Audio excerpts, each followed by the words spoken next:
આજે તો અહીંયા સારું છે કે રાજેશભાઈએ તમને બધા મિત્રોને ભેગા કરીને એવા કાર્યક્રમનું આયોજન કર્યું છે કે જેમાં બધાને સમજણ પડે અને મજા આવે. અમારા અમદાવાદમાં હમણાં એક નવી સ્ટાઇલ નીકળી છે, ના સમજણ પડે એવા પ્રોગ્રામ રાખવાની. વાણિયાઓ મુશાયરા ગોઠવે, વાણિયાઓને ઉર્દુ સાહિત્યના બાપે માર્યા વેર, બધા ઢેબરા લબ્બા લઈ લઈને આવ્યા હોય, ઓડિયન્સમાં બેન ઢેબરા ખાતા હોય. અને ઉર્દુનો કલાકાર તો પાછો લખનૌથી બોલાયેલો, જાણે ગુજરાતમાં કોઈ હોય નહીં. કલાકાર સ્ટેજ ઉપર આવ્યો, ઓડિયન્સમાં બધા વાણિયા ઢેબરાવાળા. पहले शुरू करिए कि गौर कीजिएगा, कार्यक्रम की शुरुआत में मैं कुछ उर्दू शेरों शायरियां पेश करूंगा, बाद में कुछ नज़में होगी, कुछ गज़लें होगी. गौर कीजिएगा. शुरू करिए. हाँ बढ़ो. कि मैं जब पीने गया था मैं खाने में तो मैं की बदबू आती थी, मगर जब पी के निकले बाहर तो जन्नत नजर आती थी. कि नहीं पीते तो हम कहीं मौसम नहीं पीते, कि नहीं पीते तो हम कहीं मौसम नहीं पीते, मगर जब बैठ जाते हैं तो किसी से कम नहीं पीते.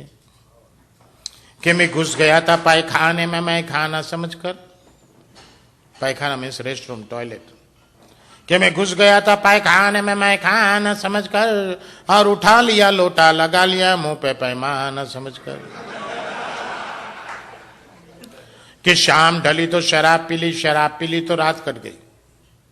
कि शाम ढली तो शराब पी ली, शराब पी ली तो रात कट गई. सुबह उठकर हिसाब किया तो हिसाब देकर गांठ फट गई. एक मंदिर का मस्जिद ना ओटला ऊपर बैठो बैठो एक जण दारू पीतो तो એને જોઈને પેલા પૂજારીએ મોઢું બગાડ્યું, પેલા મુલ્લાએ મોઢું બગાડ્યું કે stupid, do you know what are you doing? આ જગ્યાએ ચોદ્યા દારૂ પીવાય? तो बोले दारू पीतो तो मुल्लानों को पुजारी ने हाथ पकड़ तो करा, है खुदा के बंदे, अरे खुदा के बंदे, अगर ताकत है तेरी इबादत में तो ये मस्जिद को हिला के बता, अगर ताकत है तेरी इबादत में तो ये मंदिर को हिला के बता, वरना बैठ मेरे संग 2 घूंट पी और मस्जिद को हिलती देख, मंदिर को हिलता देख. चुदा तारी भक्ति में जे ताकत नहीं, आ 2 पेग में जे पी बधु हमणा हलवा मंडी छे.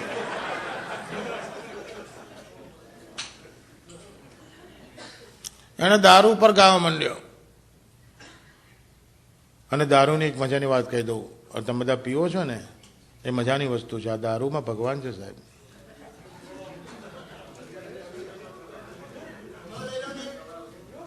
સાંભળજો, સાંભળજો, બધી જુદી જુદી જાતના તમે દારૂ પીવો છો. હા મહારાજ છો, હમણાં કથા કરીશ. કે જીન में बसी जानकी रम में बसे राम. जीन एटला दारू में તમે જે જીન પીવો છો ને એ. कि जिन में बसी जानकी रम में बसे राम, वोडका में विष्णु बसे विस्की में हनुमान. कि जिन में बसी जानकी रम में बसे राम, वोडका में विष्णु बसे विस्की में हनुमान. किस किस शराब को छोड़े यारो, किस किस शराब को हम छोड़े यारो, जब हर बोतल में है भगवान. તમારા બૈરું જો દારૂ છોડવાની વાત કરતી હોય ને તારે યાદ રાખીને સંભળાવી દેવાનું, કોઈ મગજમાં નહીં જોઈએ બહેન છો.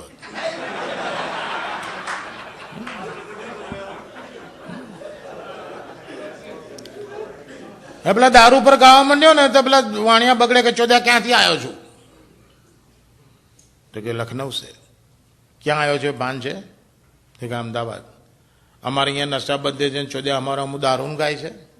તમને બધાને ખબર છે ગુજરાતમાં નશાબંધી છે, તો એ અમદાવાદમાં એક કાકી રોજ કાકાને દારૂ પીવડાવે. બોલો, બધા જાણ્યું, બધા કાકીને લડ્યા, કાકી this is not fair. Hindu નારી હિન્દુ પત્ની તો કોને કહેવાય કે વર પીતો હોય એને સમજાવી પટાઈને બંધ કરાવે, અને તમે કાકાને પીવડાવો છો તો કાકી કહો માથાકૂટ નહીં કરવાની. તારા કાકાનું પીવડાવો છો પણ મને ફાયદો છે. કે તમને શું ફાયદો છે? કે પીધા પછી તાર કાકો મને પડોશીનું બૈરું સમજે છે.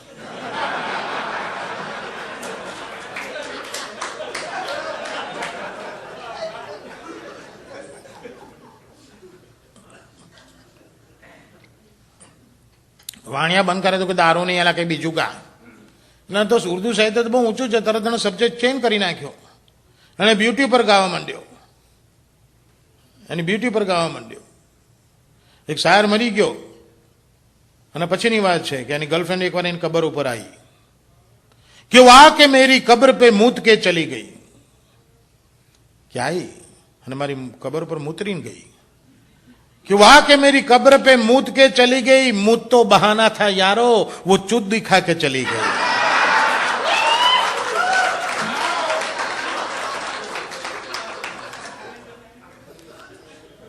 એક શાયર બહુ હેન્ડસમ એક્ટર જેવો, અને ગર્લફ્રેન્ડ ફિયાન્સી કાળી દિવસે દિવસે સુકાતી જાય, તેના कालापन ऊपर એને બે લીટી લખી कि ये कालापन तुम्हारा ये फरिश्तों की भूल नहीं है.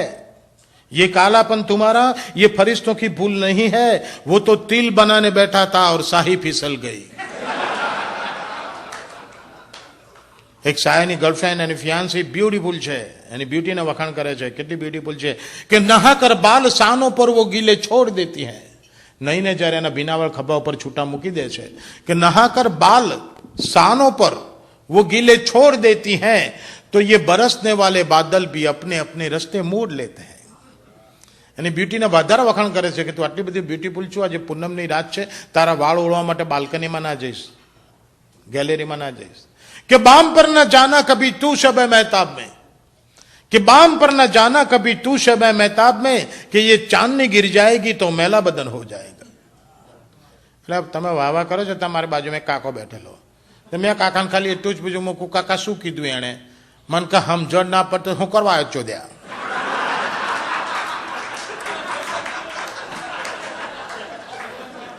જાણે બધું સમજી ગયો હે. મેં કીધું કાકા ને આમ તો બધી સમજણ પડી, પણ બામ એટલે ખ્યાલ ના આવ્યો.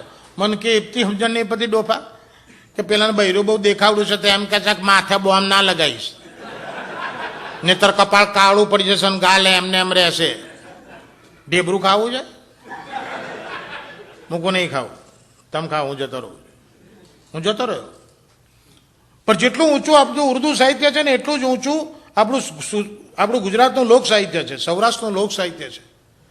એક ગરબો ગયા વર્ષે લંડનમાં ગવાયો ને, તે ગરબો પત્યા પછી એક ભાઈ મારી જોડે બબાલ થઈ ગયા અને મારી જોડે ડિબેટ કરવા આવ્યા. અહીં બેઠેલા ખબર છે લંડન વાળા ગુજરાતી બોલે કેવું બોલે? આઈન મન કે think ભાઈ, this is all bloody bullshit બાના. મેં કહું કેમ?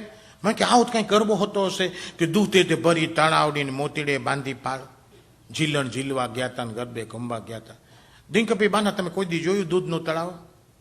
માની લો 2 મિનિટ કે દૂધનું તળાવ છે, તેને મોતીની પાળી કરાય. દિનકરભાઈ, દૂધનું લેક હોય ને તો એને સિમેન્ટ કોન્ક્રીટની પાળ કરવી પડે, અંદરની સાઈડે ગ્લેસ ટાઇલ્સ લગાવવા પડે, ઉપરથી કવર કરવું પડે, ટેમ્પરેચર મેન્ટેન કરવું પડે, નહીતર 4 કલાકમાં દૂધ ફાટીને દહીં થઈ જાય. મેં કહું કાં કહો તમે દૂધની દુકાનવાળા છો, કાં કહો રેફ્રિજરેશન એન્ડ કન્ડિશન વાળો, કાં કહો બિલ્ડિંગ કોન્ટ્રાક્ટર છો. મેં કહું તમે ગમે તે હોય ભાઈ, આ ગુજરાતના કે સૌરાષ્ટ્રના જે કવિએ ગરબો લખ્યો ને, લખતા તો લખી નાખો, પણ એ વખતે ખબર નહોતી કે મારા ગરબામાં ભણેલા ઘણા માણસો પણ હું મિસઅન્ડરસ્ટેન્ડ કરશે, નહીં સમજી શકે. એ બેઠા બધા ગરબો સાંભળેલો છે ને, ગરબો કેવી રીતે લખાયો છે. જો આપણું સાહિત્ય કેટલું ઊંચું છે, લોક સાહિત્ય. દૂધે તે ભરી તલાવડીને મોતીડે બાંધી પાળ, ગરબો બહુ જૂનો છે. આ ગરબો કેવી રીતે લખાયો છે, બહુ મજાની વાત છે.